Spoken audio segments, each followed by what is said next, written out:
All of them gone. My father, brothers, uncles, cousins, every last one of them dead. I couldn't believe it, even though I'd witnessed it. Oh, I'd wanted to turn my face away from the horror of it all, but I wouldn't. I wouldn't let their last glimpse of me be the face of fear. They had fought so ferociously.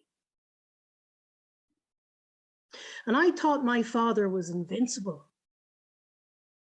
He was so big and so strong. My earliest memory is sitting on his knee when I was about 3 or 4 years of age. We were in the great hall, and there were so many men around us, hundreds of men, all drinking and feasting and laughing and telling stories. Big men, strong men. And my father was the biggest and strongest of them all. I felt so safe in his arms, and I loved being in his company. And I hated it when my mother would drag me off to bed. I was the youngest, you see, so all I ever wanted to do was whatever my older brothers were doing. They were already warriors. They were my heroes. My father used to go off to war a lot. He'd be gone a long time and I'd miss him so much. But every day I'd practice my fighting skills so I'd impress him when he'd come back. I dreamed of going to war with my father. And when they told me I couldn't, that I was too young, and I had to stay behind with my mother and my sisters, well, I caused them so much trouble, just out of pure frustration and anger. Oh, my poor mother, my sisters. I can't imagine what life must have been for them. Waiting at home for my father's return, for my brother's return, for my return. How long did they wait?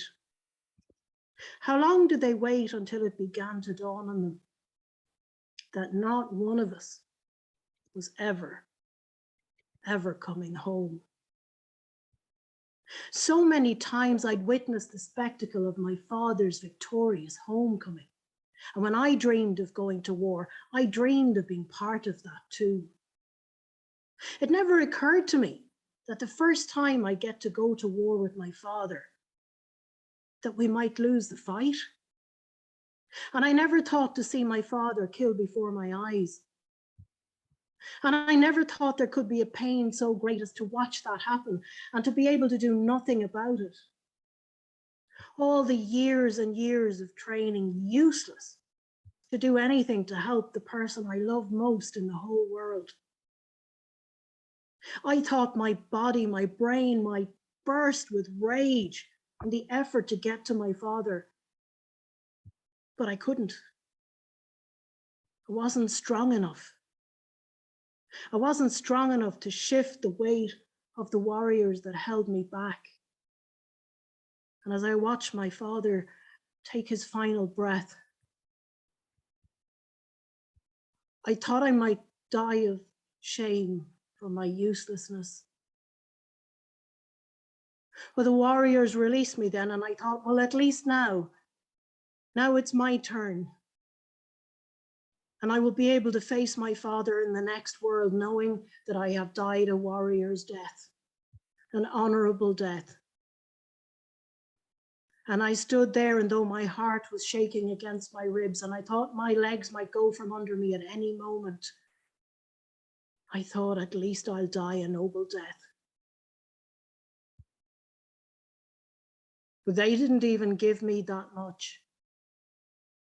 The greatest warrior of the Fianna, huge big man called Gull MacMorna, he raised his sword above my head, but it never landed. I didn't understand what was going on. All of a sudden there was this roaring and shouting and arguing. I didn't understand why they didn't kill me there and then. I could see Gull wanted me dead, and much as I hated him, I kind of thought he was right. I would have killed me there and then.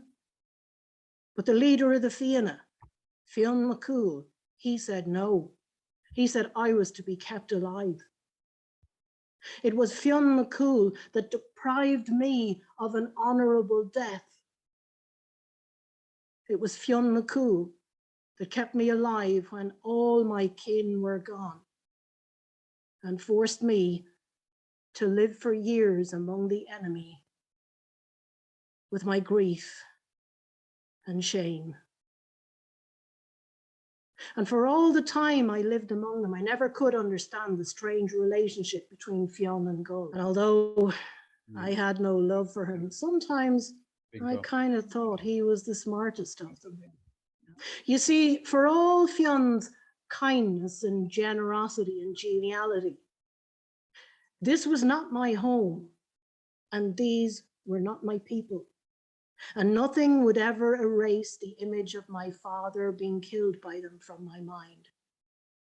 To forget that would have been the greatest betrayal of all.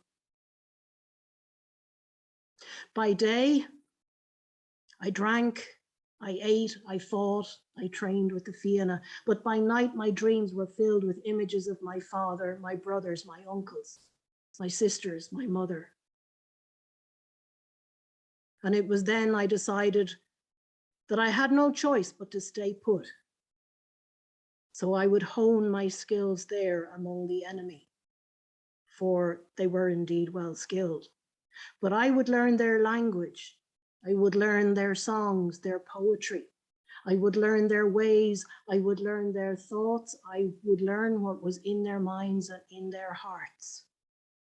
And eventually, perhaps, that knowledge would be enough to give my people. And perhaps then, my father, my brothers, my sisters, my mother just might forgive me.